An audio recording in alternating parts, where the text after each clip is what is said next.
Pull.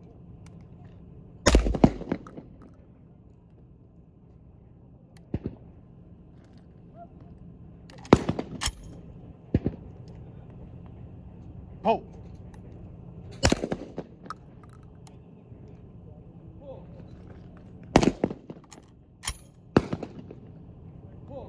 Pull.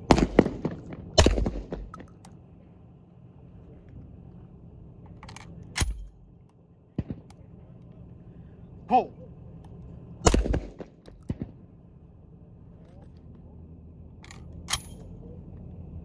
Pull.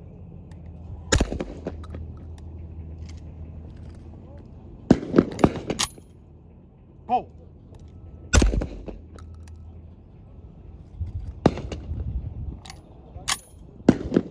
Pull. Pull.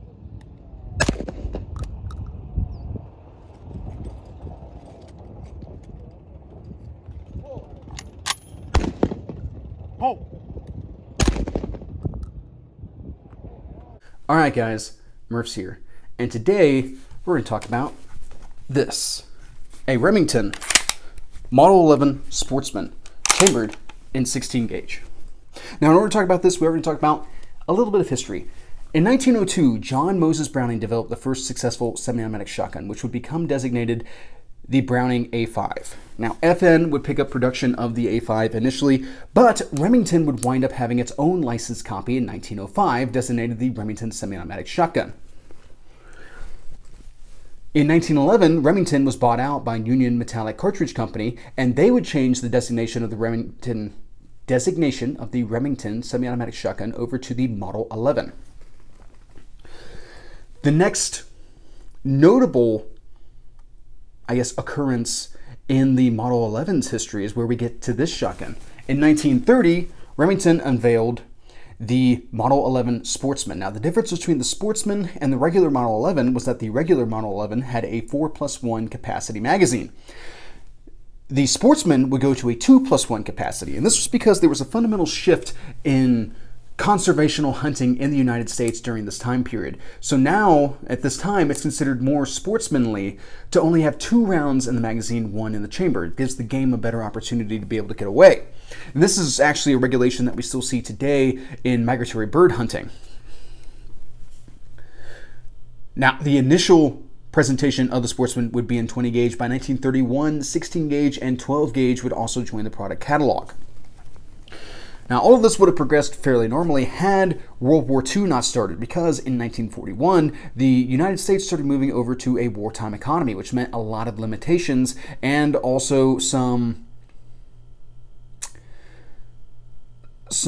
government regulations and demands. Among those demands was for 12-gauge shotguns, and it pretty much meant that every 12-gauge shotgun that under a certain price point being produced during that time period was wanted by the government. Anything with a multi-shot capacity, though, I bet you some side-by-sides got brought into this as well.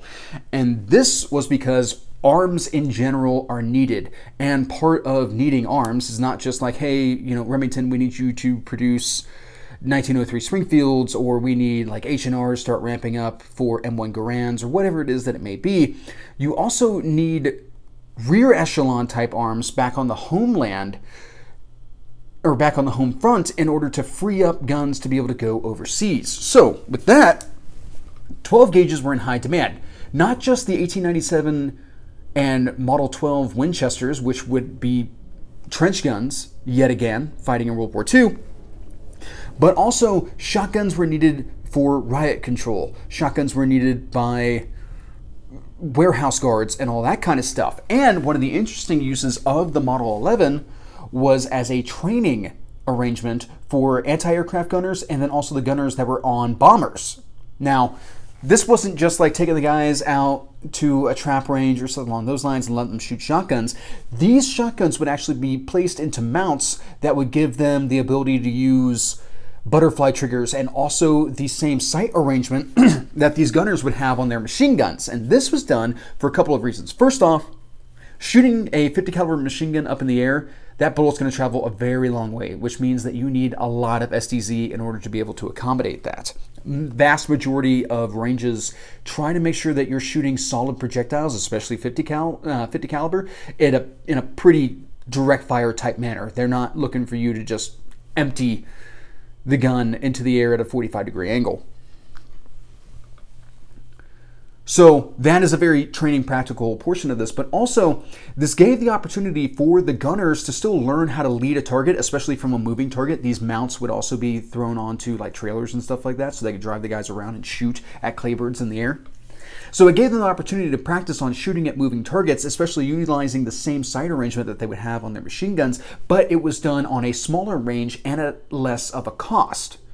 Because ultimately that ammunition was needed overseas just as much as it was needed for training when it came to 50 caliber ammunition. So if you can go ahead and get the guys the basics on something that looks fairly similar to their machine gun, when it does finally come time to put them under live fire, because you can't ever really get away from the live fire full power training requirement, then you can diminish the amount of ammunition that's utilized to train those guys at that point. Now, it's very important to remember that you cannot get away from actually shooting the machine gun and the live ammunition. At some point, guys still have to do that in order to be able to actually be trained. Otherwise, everything's just in the theoretical, and you can't really send guys to combat entirely under the theoretical. But those types of crafty ways to get through training and all that kind of thing have been used for years. During the GWOD, it was actually not unusual to see plastic 50 caliber ammunition utilized, because it gave the crews the opportunity to still do load, fire, clear, and all those types of things, especially when it was, you know, properly paired with a lighter weight barrel in order to be able to operate the long stroke recoil operated system. But it also made sure that ammunition was available to go overseas, be it M33 ball or whatever it is that it may be. Now, of course, if you're talking about gunnery crews that are eventually going to have to actually fire those weapons in combat, you're going to want to get them onto a live fire range at some point. But you can just use those as qualification rounds as opposed to the familiarization process. In addition to that, if you've got people who you're not really expecting to have to use a 50 cal, but maybe they're going to be put in a position to have to do so, all they really need is familiarization, and they don't need the full power live ammunition to do that. It's the same type of thing when it comes to like dry fire training. I know guys who are like, oh, all I do is dry fire train pistol. Okay, that's nice.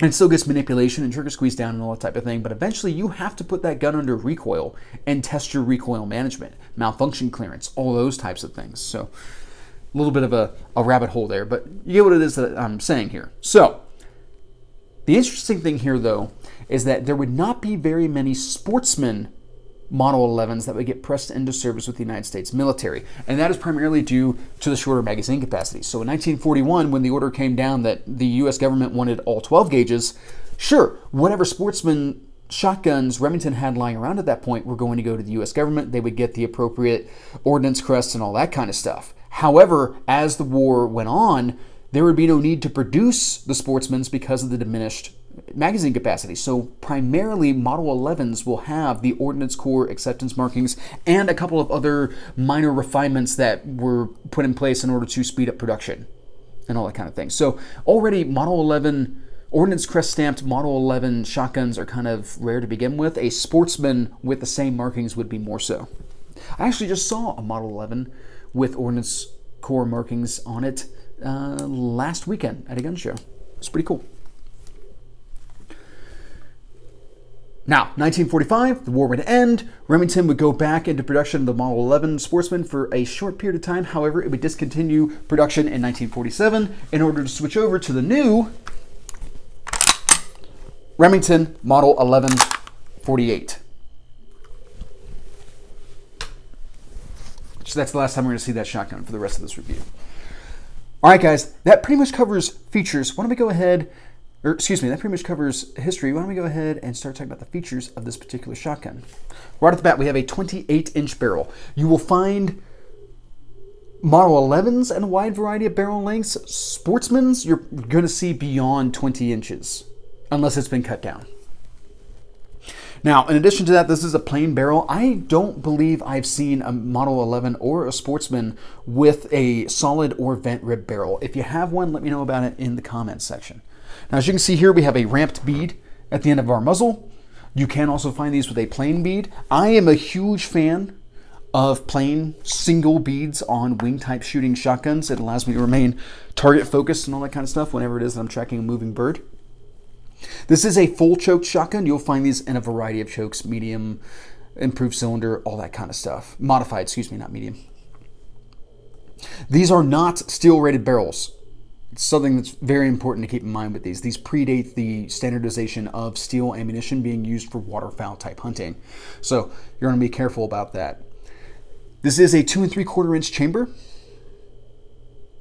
and for shorter, which there's really not a lot of shorter 16 gauge shells out there. You will not find these guns in 3-inch chambers. These shotguns well predate the manufacture of 3-inch chambered ammunition, or 3-inch shotgun ammunition.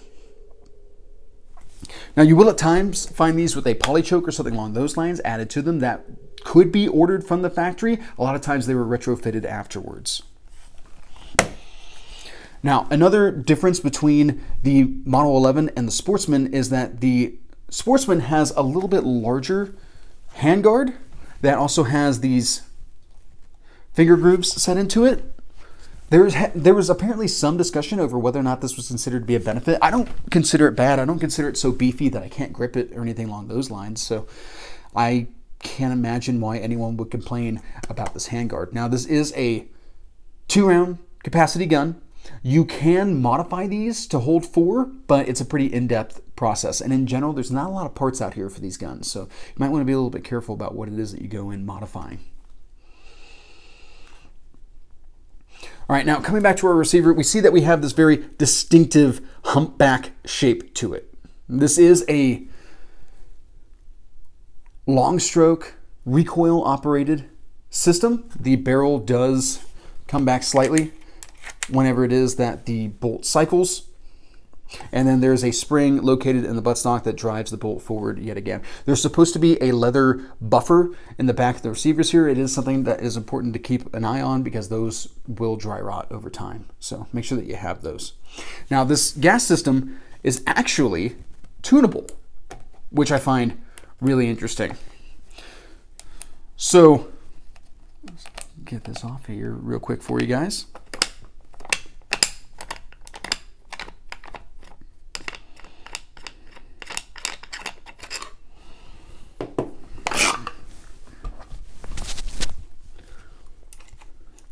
You have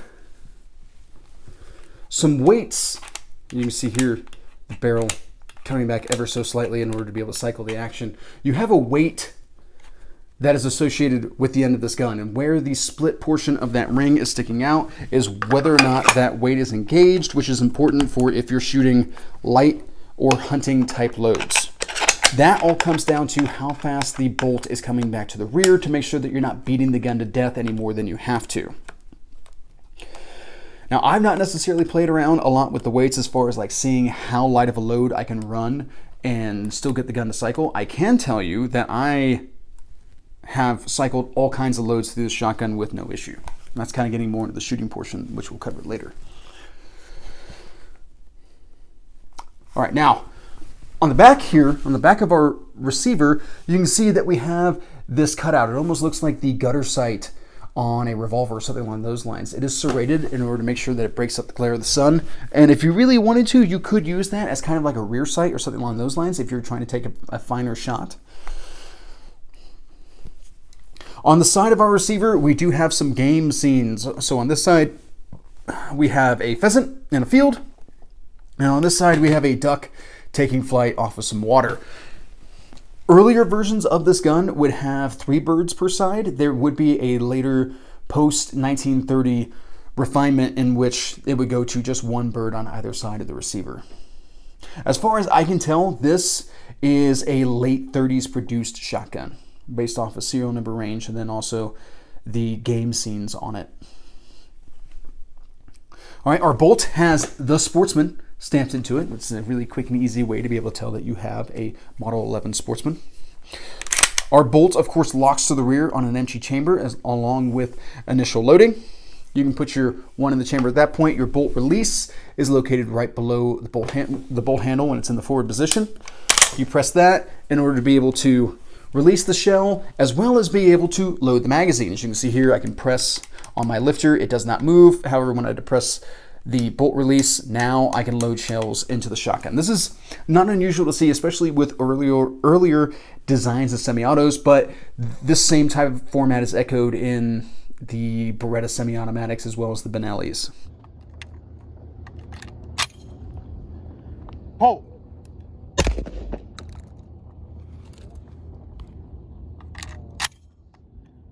Hold.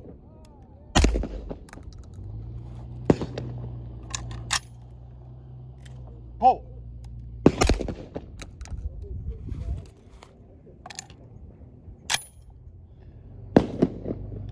Hold.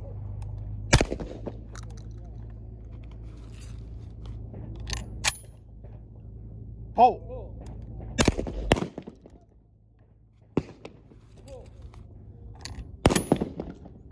Hold.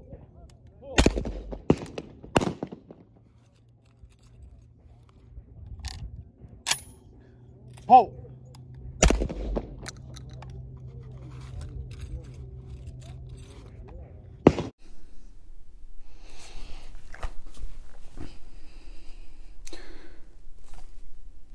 All right. Our safety is a crossbolt affair located to the rear of the trigger guard,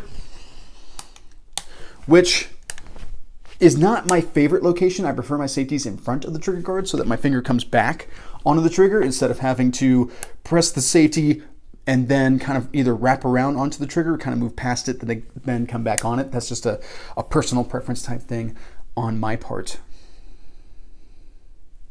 The checkering on our stock is not as deep and grippy as I would like it to be. I have to say, this is not the best checkering that I've ever felt, and I expected a little bit better from Remington, to be completely honest. As you can see here, we have a very deep semi-pistol grip, which is my preferred grip on shotguns. It allows me to be able to pull the stock into my shoulder nice and tight and be able to conduct my engagements. We have a plastic butt cap. I combined those two words there for a second. You can find these retrofitted with some rubber butt pads as well. Though I prefer this because this stock runs a little bit long for me to begin with. All right, guys, that's features. How does it shoot?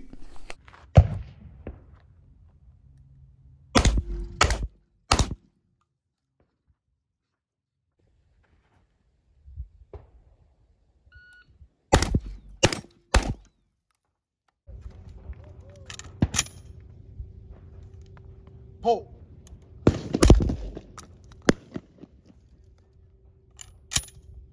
Hold.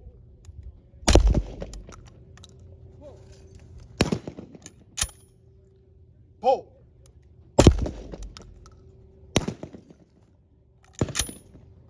Hold.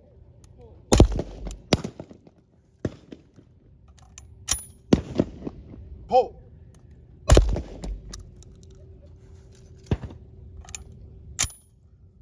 Hold.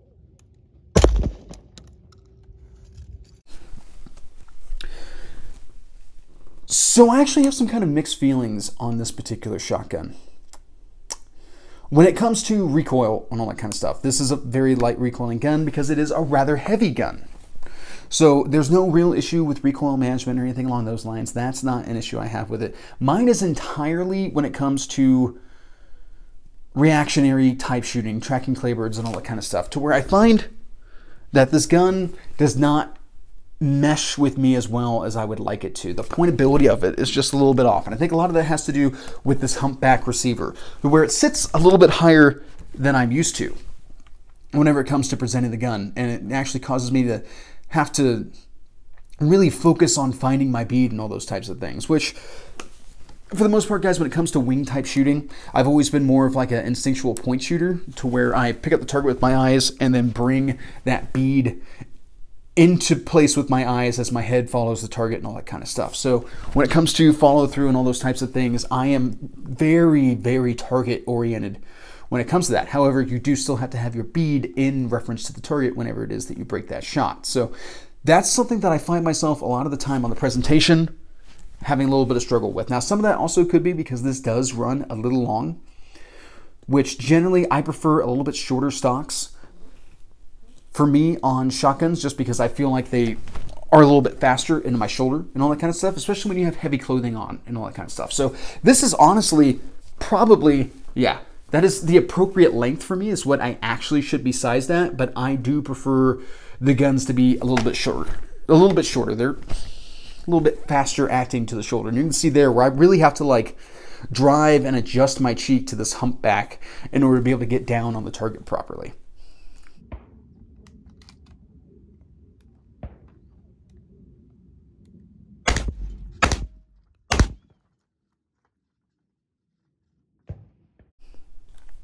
Now, does that mean that I cannot hit stuff with this shotgun? Oh no, I can shoot this just fine. I can eventually get the hits and all that type of thing. Really, it's more of a discussion of how much more effort do I have to put into what it is that I'm doing in order to be able to achieve that. Now, of course, as I mentioned before, I've had no reliability issues with this shotgun with a wide variety of loads. It just kind of chugs through all of it.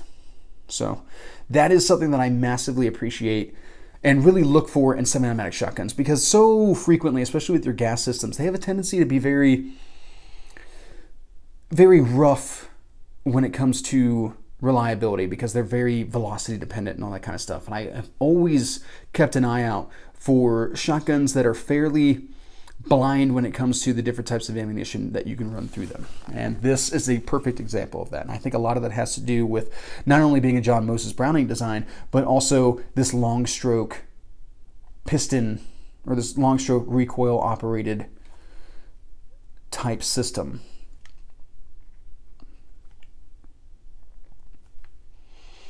All right, guys, that's features.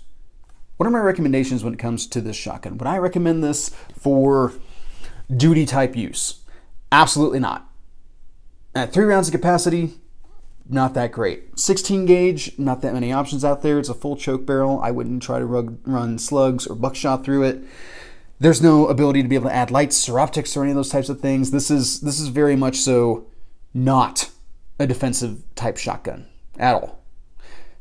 I would not even consider it to be worth the effort to try to make it into something along those lines, especially with this 28-inch barrel. Like this is not meant to come in and out of like a police cruiser or something along those lines. What about self-defense, home defense? This would not be my first choice. As far as a truck gun is concerned, if I was interested in keeping this around for defense, this is still not something that I would choose, because the aforementioned choke and barrel length combination, it's much too long. I would prefer to have an improved cylinder or cylinder choke in order to be able to run buckshot and slugs through it for those types of uses as a truck gun. So this is not a first choice for that. In home defense, it's better than throwing rocks, and you could definitely still cover a doorway with this, no problem. But if you're in a situation where you have other family members in the home that you need to secure in, a home invasion type situation or something along those lines, this is not the gun that I would choose to CQB through the house or anything along those lines. So I would not recommend it for that use, that's for sure.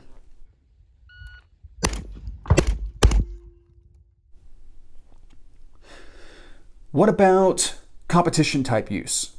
Well, on trap, skeet, whatever it is, 5-stand, whatever it is that you're shooting, this wouldn't be the worst choice. Kind of a nostalgic, fun option to bring out there.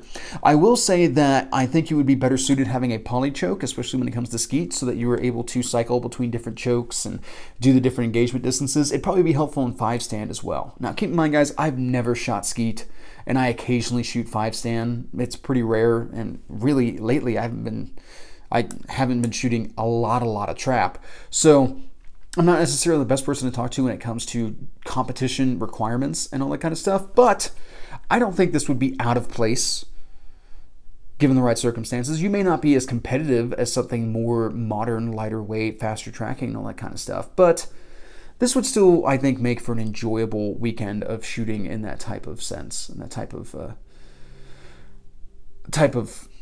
circumstance.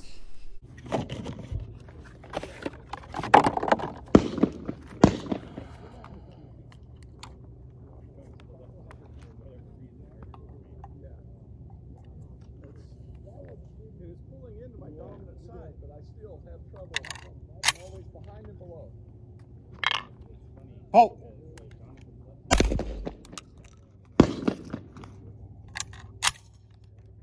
Halt.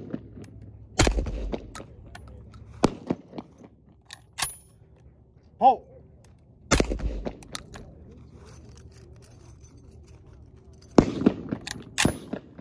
pull.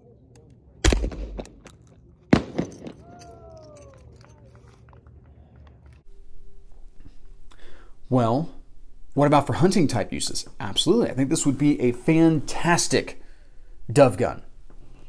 Nice long barrel, 16 gauge is plenty of shotgun for that type of application. That would probably be one of my preferred uses for this shotgun, would be the dove fields. I do think it's a touch long and maybe a little heavy to go after like rabbits, but I don't think it would be out of place doing that, especially as long as you're working the edge of fields instead of deeper into the brush. And I don't know if I would necessarily recommend this for like grouse or anything along those lines, because that is hunting that is characterized as a lot of hunting and not a lot of shooting. So covering a lot of distance and all that kind of stuff, this might wear on you after a little while. You might want something a little bit lighter. But the 16 gauge cartridge would be more than capable of taking grouse. I have hunted pheasant with this shotgun. However, 16 gauge has never been my favorite pheasant round, so I wouldn't necessarily recommend it for that purpose.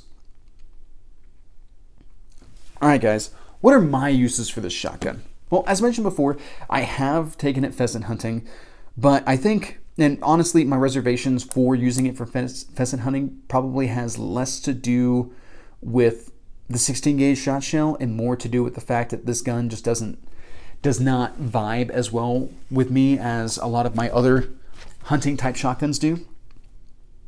But I have to say that this gun, for me, extends from childhood.